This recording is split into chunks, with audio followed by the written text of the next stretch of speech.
Assalamualaikum Milanisti, bagaimana kabarnya? Semoga baik-baik aja ya. Kunjungi website kita di maksimalmilan.blogspot.com. Jangan lupa subscribe dan nyalakan lonceng notifikasi untuk terus mendapatkan berita terbaru seputar AC Milan, khusus Milanisti. Akhirnya muncul penjelasan mengapa kegagalan penalti Niklas Füllkrug tidak diulang meskipun ada pelanggaran dari pihak lawan. Pada menit ke-54, wasit menunjuk titik putih dan memberikan penalti untuk AC Milan setelah Strahinja Pavlovic dijatuhkan saat melakukan tusukan ke dalam kotak penalti pisah. Füllkrug yang maju sebagai eksekutor pun gagal menjalankan tugasnya setelah bola hanya membentur tiang gawang dan keluar lapangan. Hal ini semakin berat bagi Füllkrug karena beberapa menit kemudian Pisa justru mampu menyamakan kedudukan setelah dia gagal mengeksekusi penalti. Pada penalti tersebut terlihat jelas bahwa salah satu bek melangkah ke dalam kotak sebelum bola ditendang dan tentu saja menjadi perbincangan di dunia maya mengapa penalti tidak diulang. Seorang analis asal Italia bernama Errori Arbitrali pun menyoroti dua hal besar yang menjadi perbincangan. Dengan pertama, bek Pisa masuk ke dalam kotak penalti sebelum bola ditendang, dan yang kedua adalah kaki kiper terlihat keluar dari garis sebelum bola ditendang. Ia menjelaskan sesuai aturan, jika penjaga gawang tidak benar-benar menyelamati bola maka dia tidak dapat dihukum karena berada di luar garis gawang. Penalti akan diulang hanya jika ada dampak atau penyelamatan yang jelas. Tetapi penalti Füllkrug tidak mendapatkan penyelamatan langsung dari sang kiper dan justru keluar lapangan. Sudah paham kan sekarang guys? Gak apa-apa lah ya, yang penting 3 poin sudah diamankan. Semangat Pak Füllkrug.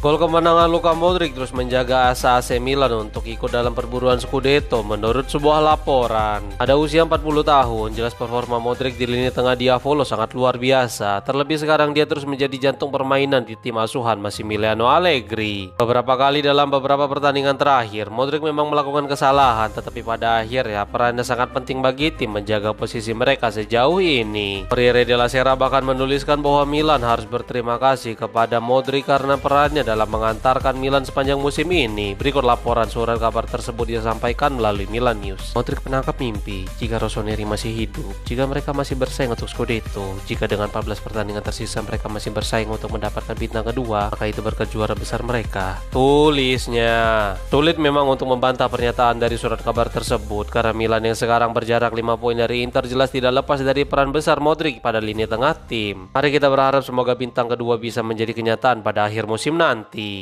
Rafael Leao menghibur Niklas Füllkrug yang terlihat sangat kecewa setelah gagal eksekusi penalti menurut sebuah laporan. Setelah pertandingan ketika para pemain Milan merayakan di hadapan para penggemar mereka, Füllkrug justru terlihat kecewa dan hanya bersembunyi di balik tudung jaketnya. Lebih dia kembali diganti jelang berakhirnya pertandingan setelah masuk pada awal babak kedua. Milan News pun melaporkan bahwa Leao terlihat menghampiri penyerang Jerman itu dan mendorongnya untuk mengikuti momen tersebut. Füllkrug kemungkinan besar tidak akan menjadi starter pada pertandingan pekan depan, tetapi Diavolo jelas akan membutuhkan dirinya dari bangku cadangan, terutama dari kekuatan fisik yang mampu dia berikan untuk duel di dalam kotak penalti. Sekarang melalui akun Instagram miliknya, Füllkrug terlihat mengirimi pesan kepada para penggemar Milan dan dia berharap memiliki hari-hari yang lebih baik. Berikut caption dari unggahan mantan striker West Ham United itu. Pasti memiliki hari-hari yang lebih baik dan akan sangat lega penalti tidak berubah menjadi penentuan. Grazie tim. Pertandingan seperti ini masih bisa membuat perbedaan pada akhirnya dan hanya itu yang hanya kami butuhkan sekarang. Terima kasih semuanya telah mendukung kami pada hari Jumat malam ini.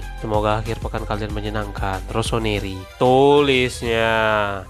Adrien Rabiot tampaknya masih frustasi dengan kepemimpinan wasit saat melawan Pisa kemarin malam. Rabiot diusir keluar lapangan di menit-menit akhir pertandingan dalam kemenangan Diavolo di markas Pisa. Dia pertama kali mendapatkan kartu kuning saat melanggar pemain Pisa di tepi kotak penalti, tetapi tampaknya gelandang Prancis itu tidak senang dengan hal itu dan dia mengeluarkan beberapa patah kata yang dinilai menyinggung sang wasit. Kartu kuning kedua pun keluar untuknya dan instan Milan bermain dengan 10 pemain. Sekarang Rabiot terlihat membagikan sebuah cerita di akun Instagram pribadi miliknya yang tampaknya seperti sinyal kepada wasit yang bersangkutan.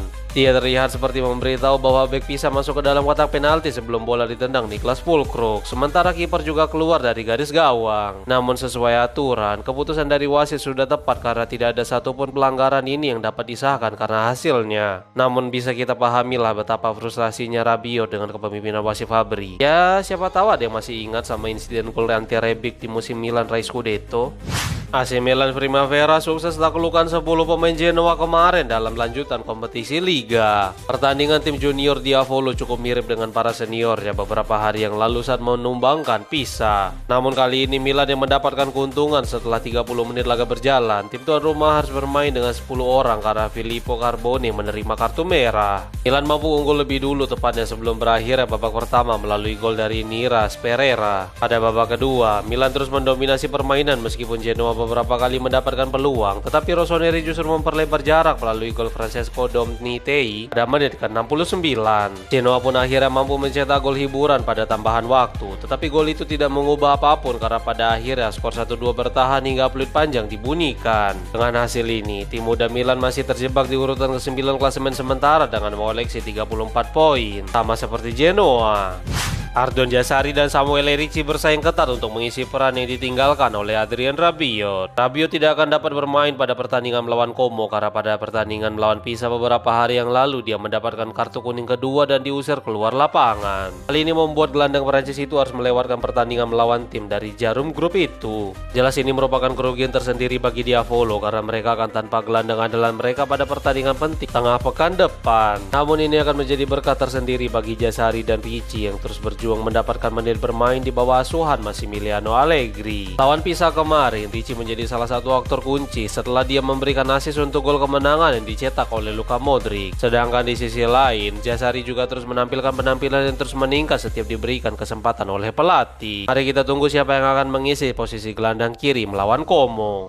Massimiliano Allegri kembali tertangkap kamera marah-marah setelah gol kemenangan yang dicetak oleh Luka Modric. Sepanjang 24 pertandingan yang telah dijalani musim ini, para penggemar sudah sangat paham bagaimana ekspresi pelatih mereka dalam setiap pertandingan. Mulai dari teriakan yang terus terdengar sepanjang laga, hingga momen poker face dan reaksi emosionalnya yang tidak jarang mendapat sorotan dari kamera pertandingan. Kemarin saat Luka Modric mencetak gol kemenangan pada menit ke-85 melawan Pisa, Allegri justru melampiaskan emosinya. Dia berlari ke anggota stafnya yaitu Bernardo Corradi, menggenggam jaketnya sambil mengguncang tubuh mantan pelatih timnas Italia itu. Allegri tampaknya merasakan bebannya sepanjang pertandingan telah terangkat saat Milan berbalik unggul karena hampir sekali lagi timnya mendapatkan sandungan dari tim papan bawah. Kemenangan ini juga sangat penting bagi Rossoneri yang terus membuntuti Inter yang duduk nyaman di puncak klasemen sementara. Nih, Mimin kasih aksi emosional dari Pak De Allegri.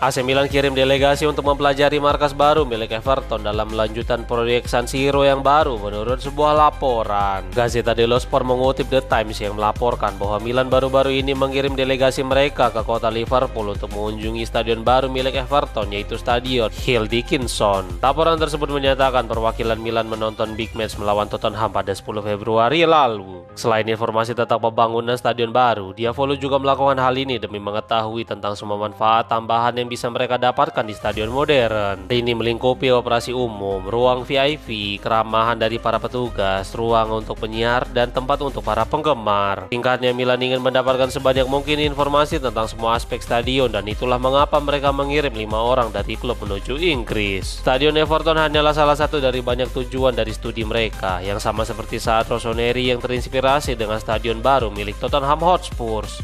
Alvaro Morata dipastikan absen saat Como menghadapi AC Milan setelah insiden dalam kekalahan melawan Fiorentina tadi malam. Milan menatap pertandingan tengah pekan depan melawan Como dengan optimisme setelah mereka meraih 2 kemenangan beruntun. Sedangkan tim asuhan Cesc Fabregas yang berharap kembali ke jalur kemenangan setelah hasil imbang melawan Atalanta pun harus menerima kekalahan tipis di tangan Fiorentina. Nicolo Fagioli dan Moiskin menjadi pahlawan kemenangan bagi La Viola tadi malam, sedangkan Como mampu memperkecil jarak melalui gol bunuh diri dari bek Fiorentina. Namun semuanya menjadi lebih buruk setelah Morata kedapatan menanduk Luca Ranieri yang membuat striker Spanyol itu mendapatkan kartu kuning kedua dan diusir keluar lapangan. Dengan demikian, striker pinjaman Milan itu akan absen membela Como di San Siro karena harus menjalani larangan 1 pertandingan. Mari kita lihat apakah Como akan tetap mampu menyulitkan atau justru Rossoneri yang dapat kembali memetik kemenangan ketiga mereka secara beruntun.